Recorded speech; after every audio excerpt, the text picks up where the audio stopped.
በስተመጨረሻ የፍቹን ወረቀት አመለከተች። ኪራ እና ጽናት ሊፋቱ ወሰኑ። ከዚህ በኋላ ካልተግባባንና አብሮን በፍቅር ደስተኛ የማንሆን ከሆነ ከዚህ በኋላ የምፈልገው ፍችና ፍች ነው ብላ ጽናትዬ ደመደመች። ዳኒ አሜሪካ ያለው ልጅ ጽናትዬን እየጀነጀናትና እንዲሁም እያሰማመጣት ስለሆነ በቅርቡ ወደ ውጭ ሀገር መምጣት አለብሽ፣ እመኝኝ፣ በፍጹም እዚህ ሀገር አትሰቃይም፣ የራስሽንም ህይወት የአባትሽንም ህይወት ትቀይሪያለሽ፣ እዛ ትዳር እያልሽ ራስሽን እንድትኮርትሚና እንዲሁም የሰው ልጅ እንዲጫወትብሽ አልፈልግም፣ በራስሽ መቆምና ጀግናና ታታሪ እንደሆንሽ ለኪራ ማሳየት አለብሽ፣ እድሜ ልክሽን እያለቀሽ አትኖሪም ብሎ ምክር አደረጋት። ኪራ እጅጉን ተናደደ። ጽናትማ እኔ የማውቃት ጽናት፣ እኔ ያፈቀርኳት ጽናቴ አይደለችም። እሷ እኮ ሁሉም ነገር እሺ የምትል በጣም ትሁትና ሚስኪን ነበረች። እንዴት ነው ከቅጽበት ቤቴ በአንድ እግሩ እንደዚህ የተደረማመሰው፣ እንደዚህ ግልብጥብጥ ያለው? ስለዚህ ለዚህ አማራጩ ትዳሬን አስተካክላለሁ እያለ ጽናትዬን ይቅርታ ቢጠይቃትም እንኳ የወጋ ቢረሳ የተወጋ አይረሳ ይባላል። ትሰማኛለህ ኪራ? አንተ እሰው ፊት እንዳዋረርከኝና መተ ደግሞ አልጋዬ ላይ ወርውረኸኝ እንደሄድክ መቼ ቢሆን አረሳውም። ስለዚህ ከዚህ በኋላ ገደብህን ባታልፍ ጥሩ ነው። አንተና እኔ ደግሞ በቅርብ እንፋታለን። ከዛ እኔም ወደምፈልግበት አገር እሄዳለሁ ብላ አለችው። ምን እያበርሽ መሆን አለበት? አንቺ ደግሞ የት ሀገር ነው የምትሄጂው? ጽናት ምን ነው?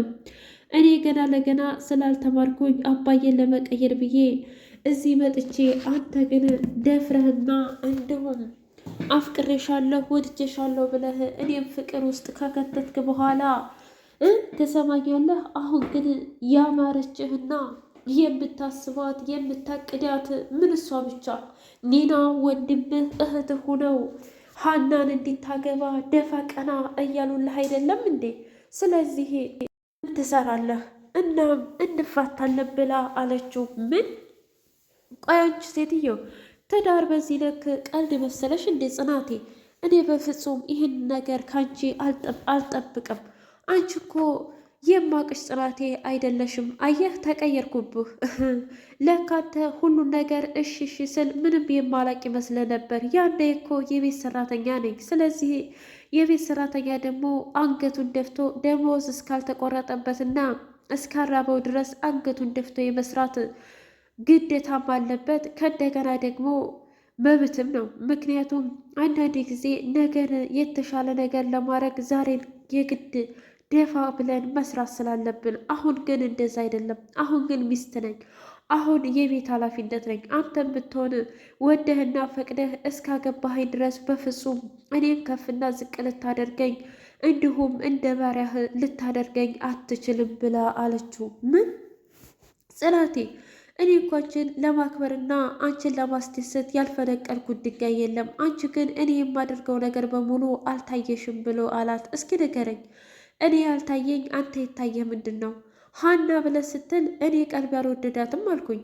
እሺ አንቺ ካልወደድሻትም ብለህ አመጣሃት። ታዲያ ስራ ቦታ ይሁን እንደፈለጋችሁ፣ ስትፈልጉ ተገባበዙ፣ ስትፈልጉ ስትሳሳሙ፣ ስትፈልጉ አንድ ቤት እደሩ። ነገር ግን እንዴት የምወዳት ጓደኛዬ ሰኒ ጋ ሆስፒታል ልመጣ ትችላለች? መምጣቷ ብቻ ሳይሆን አንተ ራሱ ጠብቂኝ ብለህ አወራርህ እኔ ምንም ነገር ቦታ እንደሌለኝና የእውነትም የሚስትነትን ጸባይ እንደሌለኝ ነው የተረዳሁት። ከዚህ በኋላ ምንም ብትለኝ አላምንህም ብላ አለችው። እባክሽ ጽናቴ እያለ ቢለምናትም በቃ አሁን ክብሮምም እንዲሁም እህትህም ስላለች ሁሉንም ነገር አጠናቀን እኔም ወደምፈልገውና ወደምናፍቀው ሀገር መሄድ አለብኝ ብላ ጽናቴ ወደ ውጭ ለመሄድ ወሰነች። ሰላም ሰላም! ውድና የተከበራችሁ የትርስት ስንቅ ሚዲያ ቤተሰቦች እንድናችሁልኝ ሁሉ ሰላም ሁሉ መልካም። እኔ እግዚአብሔር የተመሰገነ ይሁን ሰላም ነኝ፣ ደህና ነኝ። ለዚህ ቻናል አዲስ የሆናችሁ ሰብስክራይብ እያደረጋችሁ ቤተሰብ የሆኑ ነበር። ቤተሰቦች ደግሞ ስለምትከታተሉኝ እጅጉን አድርጌ አመሰግናለሁ። እጅግ አስተማሪውና አጓጊው ጽናት ድራማ እንደቀጠለ ይገኛል። ሰንዬ በስተመጨረሻም ነቃይ እና በጣም ተገርማና ደንግጣ ቆይ እንዴት እንደዚህ ታደርጊያለሽ እህቴ? እኔ እኮ ስሜታዊ ሁኜ ተናገርኩሽ እንጂ በፍጹም ከቤትሽ ላባረርሽ ፈልጌ አይደለም። ያ ቤት እኮ የኔና ያንቺ ብቻ ሳይሆን የአባቶቻችን የአባትና የእናታችንንም ቅርስ ነው እና እንዴት እንደዚህ እንዳደረግኩኝ አላቅም። አውቃለሁ እህቴ፣ አንቺ በሰዓቱ በጣም ተናደሽ ነበረ። እናም ያደረግሽው ነገር ልክ ነው። ምናልባትም እኔ ባንቺ ቦታ መሆን የማደርገው ነገር ነው። እሺ እንደዛ ከሆነ ታዲያ በእኔ ካልተናደድሽ ለምንድን ነው ራስሽን ለማጥፋት ሙከራ ያደረግሽው? ብላ ስትል እንዴ እማዬ ምን ትል ነበር መሰለሽ? ሕፃን ሆነን አንዳንድ ጊዜ ያው ስሜታዊ ስንሆን የምናደርገውን ነገር አናውቅም ትል የለ። ልክ እንደዛ ነው። እኔም ቢሆን በሰዓቱ የመጣልኝ ይሄ ብቻ ነበር እህቴ። ስለዚህ ለጊዜው ይሄን ነገር ብንተወው የተሻለ ነው። አሁን እኮ ድኛለሁ። እሺ ሰንዬ፣ ግን ደግሞ ሁለተኛ በፍጹም እንዲታረጊ አልፈቅድልሽም። በዛ ላይ ሁሉም ጓደኞችሽ መጥተው ነበር አውቃለሁኝ እና ምንም ቢሆን በስመመን ስሰማቸው ነበረ። ታውቂያለሽ፣ በጣም እድለኛ ነኝ። በትክክል አንዳንድ ጊዜ ምንም የቱንም ያህል መስዋዕትነት ብከፍልም አሁን ግን አሳይተውኛል። እንደዚያ ሲያለቅሱ ልባቸው ሲሰበር ምናልባትም ሁሉንም ነገር ከመጀመሪያው ነግሬያቸው ነበር ይረዱ ነበረ ብላ ስትል ምንድን ነው የምትነግሪያቸው? እስኪ ንገሪኝ ሰኒ እህቴ። አሁን በደንብ አድርጌ መንቃት አለብኝ። በዛ ላይ ጆከርንም ልፈልገው ይገባል። ምን ስነ ስርዓት? ያንን ላይ በፍጹም እንድታነሽብኝ አልፈልግም። ደግሞ ቁልፉን ሳይቀር ተቀብየዋለሁ ብላ ስትል እሺ እህቴ፣ እኔ እንድትናደጂ አልፈልግም። አንቺ ከፈለግሽ ማንንም ማግኘት አልፈልግም። እሺ ብላ አውቃ የተስማማች መስላ ሰንዬ ዝም አለቻት።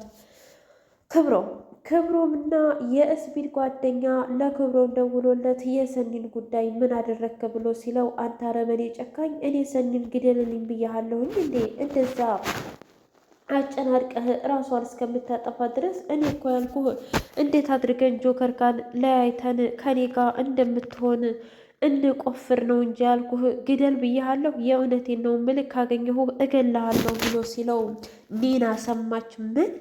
እኔ በፍጹም ይሄንን አላምንም። ለካ አንተም አለህበት እንዴ እያለ ስትቀበጣጥር ሰማት። አንቺ አረመኔ ጨካኝ! ቆይ አንቺ ሴትዮ ይሄ ምላስሽ አንድ ቀን ያስገድልሻል። ምን ነው ትናንትና እንደዛ የወረወርኩት አልተሰማሽም እንዴ ብሎ ሲላት ቆይ ምን ማለት ፈልገህ ነው? አልገባኝም።